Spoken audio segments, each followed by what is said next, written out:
I mean, I kind of stopped paying attention. One of the blessings of experience is, you stop paying attention to dumb criticism and you realize it just doesn't matter. It's not like but the rule I always have is if you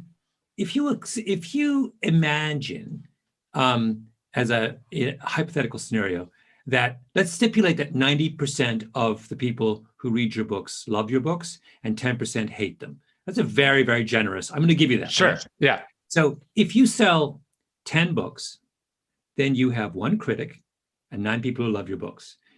No one's even going to notice that one critic, right? Right. If you sell 1 million books, you're going to have 100,000 critics, right?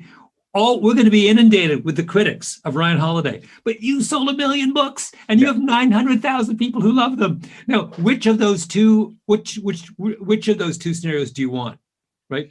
Do you want to sell one? Do you want to have one critic or 100,000 critics? I want to have 100,000 critics, right? The other feature of that is that the haters always hate more than the people who are fans. Of the 90% who like you, most of them were like, oh, it was okay. Or, I read that.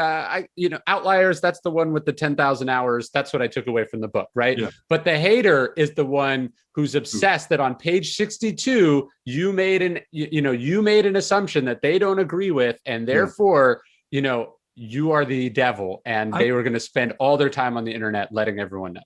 I tried a couple of years ago. I realized this. I realized that I was, like everyone, far more free with my criticism than my praise. Mm-hmm. And I decided to make a concerted effort to equalize that. So I started, Janet, you just mentioned Janet Malcolm died yesterday.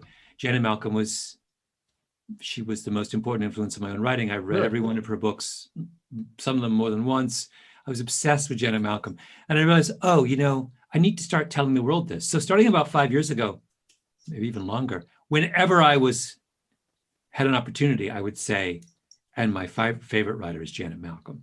And then finally, last year, I got a little handwritten note from Janet Malcolm saying, I heard you say on some friend of mine alerted me to some, interview you gave where you said I was your favorite writer. I'm so touched, blah, blah, blah. And I was like, that I wish I'd started doing that 30 years ago.